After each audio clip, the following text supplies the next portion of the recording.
Exercise 20. Ready? Start. Sir, I strongly oppose the statutory resolution moved by the Honorable Home Minister to approve the continuance in force of Article 356.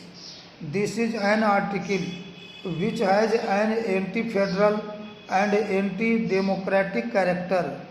No other constitution in the world is having this painful clause except Pakistan. If you go through the constitution of the United States, Canada, Australia and Switzerland, you will find that no federal government is having the right to remove state governments. Unfortunately, our founding fathers have incorporated this clause in our constitution. Sir, the Government of India Act 1935 also deals with taking the powers of the states as well as taking the power of the government at the center. The British government during their period incorporated two sections in the act for taking the powers of both the governments, but our founding fathers conveniently, for the comfort of the center, have incorporated the clause to take the state government under the control of the president. The Act of 1935 was opposed by the Congress party because of these two sections which assign the power to the governor and the governor general to take the control of a state and federal governments respectively. The Act of 1935 was opposed by saying that it was a black act. The principle of taking over the state government was opposed during the freedom struggle, but unfortunately it is now abundantly followed by our government. That is why I am to say that I am basically opposed to that article and I register my protest against the article itself. Sir, we know well that in the past this has been utilized not in the interest of the nation, not for protecting democracy, not for protecting the federal principle, but rather to protect the interests of the party at the center, either Congress or Janata. This article has been utilized only for the benefit of the party, not for national interest. Now, the question arises whether this article has been properly utilized in the case of Kashmir or not. Sir, we know well that in the President's address, the Governor was lauded and complimented by the government, saying he has restored democracy, the situation has improved, the internation would be thankful to my friend and so on. After some time, the Congress party is not in a position to tolerate the government, my friend.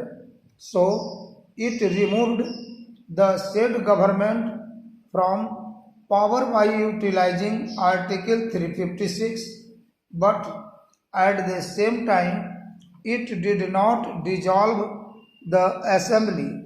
But now, sir, on the eve of the elections of the Rajya Sabha, the assembly was dissolved for the interest of the party in power at the center.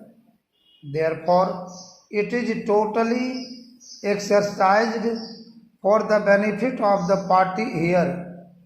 That is not only in this case but also in other areas.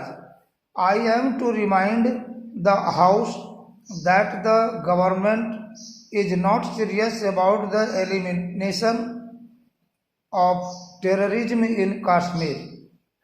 Sir, they thought that the state government is not competent to deal with the situation effectively. But what do we see now? President's rule has totally failed to arrest the situation. Rather, it has escalated during the period of President's rule. Sir, for the last 1 year, it has been reported in the press more than 2,000 people have been killed by the terrorists since January alone. 750 innocent people have been killed by the terrorists. What steps have been taken by the government? What steps have been taken by the concerned authorities in Kashmir? This has been allowed to continue. At the same time, as far as this House is concerned, it has given adequate powers, even more powers, to the government to deal with the situation. The Parliament has passed laws and armed the government with arbitrary powers. We have approved the steps to be taken under Article 349 of the Constitution. More than that, our Constitution has been amended. As far as the Parliament is concerned, it has done its best. But as far as the government is concerned, there is no improvement. The situation is not at all improving. I would like to know what has happened to the decisions.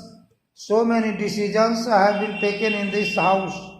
It was decided that a security belt should be created. Has the government created that belt or not? The nexus between Pakistan and the terrorists should be broken.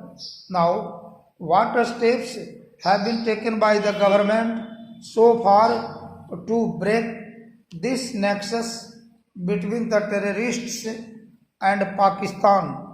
We always blame that Pakistan is adding, giving training and giving shelter to terrorists. There is no difference of opinion on that. But what measures have been taken by the government to check all these activities of the terrorists? You are acting like the common people. You are also saying the same thing what the common people say. Stop.